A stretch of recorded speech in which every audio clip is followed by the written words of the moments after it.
Hello everybody and welcome to another Work It Wednesday through the Dressage Addict Rider to Rider support scheme. I'm Amelia and today we are going to be looking at what I include in an in-hand session. Now I do in-hand sessions as part of something called cross-training.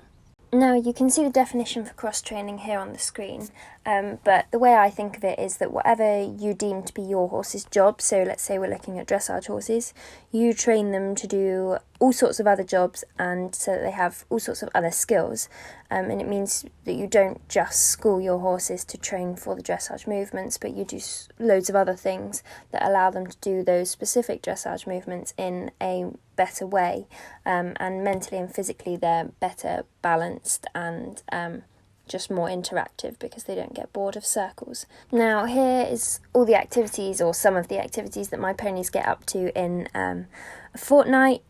They actually have about 2 days off a week as well, so they'll have 4 days off in a fortnightly period.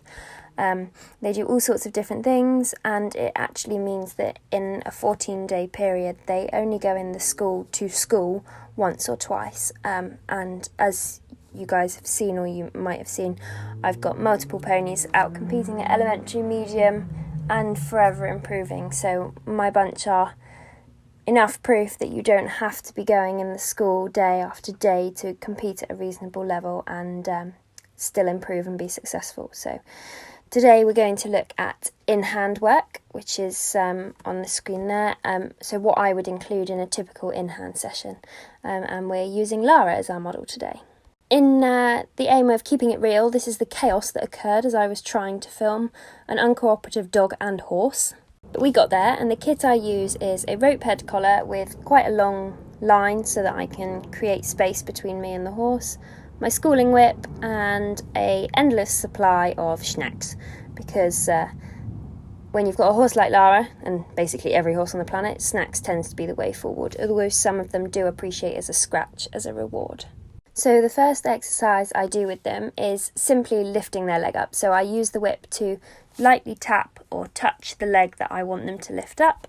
Front ones are a bit different because they're still learning, so as soon as they lift that leg off the floor they get the reward. Back ones, as you can see there, I expect them to hold them up for longer.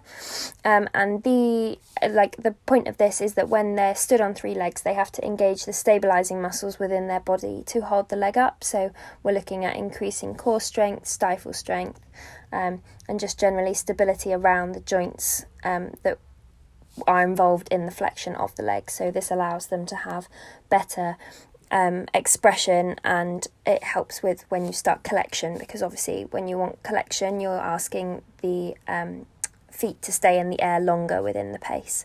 So you're starting to build those muscles towards that, as well as just the general stabilisation within the body. And here you can see I'm asking her to swap between the 2 hind legs, and I don't know if you can tell, but that is sort of the foot pattern you'd expect when looking to start the piaffe work. Now Lara is obviously nowhere near piaffe work, but learning to move her feet in the correct way is always a good place to start, and this also engages their brain. She loves this type of work. She's very clever and picks these things up really quickly, so she thinks it's wonderful.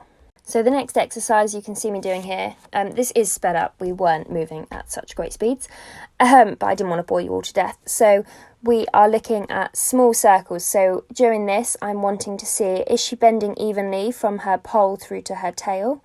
So I want flexion throughout the whole body and the spine, and I have got treats in the hand near her head to encourage this. And is she crossing evenly with the hind legs? Is she engaging the core, and are the muscles in her back soft and working to allow this to happen? Now when I did the first circles to the right I was like, yeah, this is okay, and then when I did them to the left I realised that she wasn't bending through her body as much as she could on the right rein, so we're just having a little bend there to remind her that her body and her neck do bend. And then we try the circles again just to remind her, snack top up, that actually I want the same quality of work both ways. And maybe she slept funny or rolled funny in the field, but I want her body to bend as much to the right as she did to the left. And I don't know if you can tell, but I'm using the whip along her body, so I've got it so that I can poke her shoulder with the handle whilst also flicking her hindquarters with like the tail end of the whip. Just allows me better body control. And then the next exercise is backing up. I'm using the wall here to help me keep her straight because she likes to get really wiggly in the rein back, so I can use the whip down the right hand side of her body and the wall is supporting her left hand side. Sorry that we keep disappearing off the camera. And this is a slight uphill as well, which is always really beneficial. Now, during the rein back, we're looking for nice even steps in diagonal pairs while the head is staying as low as possible to allow softness through the back, and therefore the core can engage, lift the rib cage, the horse comes up and over the back, and the steps are through and soft. I have some treats in my hand near her head to try and encourage her head to stay low, and she finds this really hard, so we're getting quite small steps. But this also works on submission, and as you can see, the first few were really good and then she gets a bit crabby, and it's because she doesn't like being submissive enough to just go backwards when I ask. So we have to work on this with her because, as you guys may have seen, one of the collective words in your dressage sheets is submission. So she has to learn that when I ask her to do something, she just does it without getting stroppy at me. Next, we're going to look at some mobilisation of the back. So here I'm doing a tummy tickle, but right near the front of her rib cage. So I'm looking for her withers and the area just behind her shoulders to lift. And then we do tummy tickles further on. So I want her whole back to lift. I want to see the wave, so lifting at the withers and going all the way along. There we're putting the pelvis forward, so it becomes sat in the extension position, and then we're lifting the pelvis, asking it to tuck, which is more of a collected position, and then just put her back to neutral, and then do some tipping the pelvis forward whilst lifting the rib cage, and then I'm asking her to flex the spine, so I'm bringing my left hand round while keeping my right hand on her ribs to encourage her to just flex her spine round my hand, so bend it to the right. And then we can use the head collar and the tail just to encourage that flexion through the body. And because she was stiff that way, I gave it a bit extra attention, and then that movement is much better. As you can see, she's sort of condensing the right side of her rib cage while lifting the left. Now here we're looking at all those muscles around the stifle, and as I'm pulling on the tail, you can sort of see them contracting. So as I pull the tail, the muscles around the stifle have to contract and stabilise that joint. This is something she particularly struggles with, so we have a good look at that. We do some short pulls and then we ask her to hold it for 10 seconds.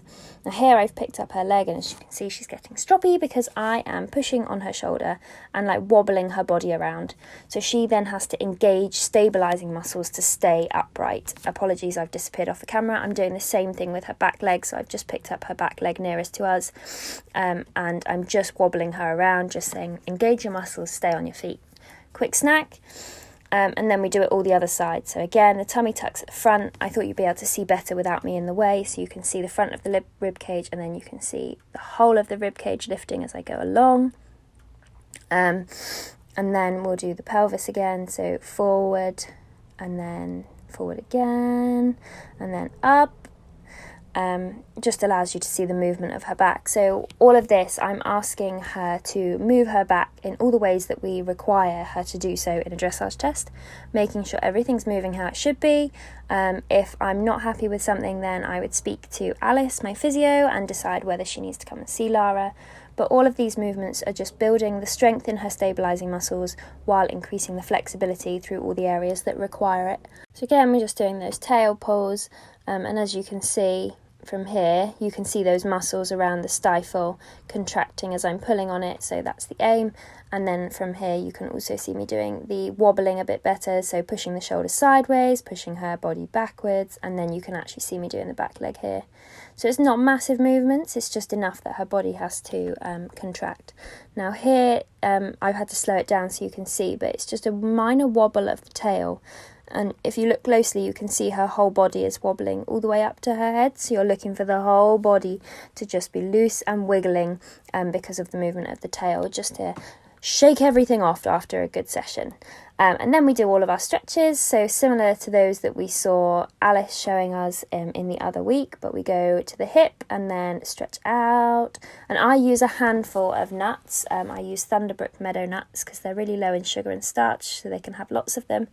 And I just gradually feed out one nut at a time out my hand. It just means they stay in the stretch and they don't get snatchy. Then we go down to the front foot and again try and come out as far as we can. That naughty front leg is cheating by coming off the floor. And then we go down between the front legs, trying to get her to keep her feet on the floor so she's not cheating. But she finds that one quite difficult. But we want her to hold each stretch for about 30 seconds. And turn her around so you can see this side, but we're just going to do the same stretch as this side. So down to the floor, like the front foot, and then come out away from the front foot as much as we can, stretching all those muscles down the left-hand side of her body.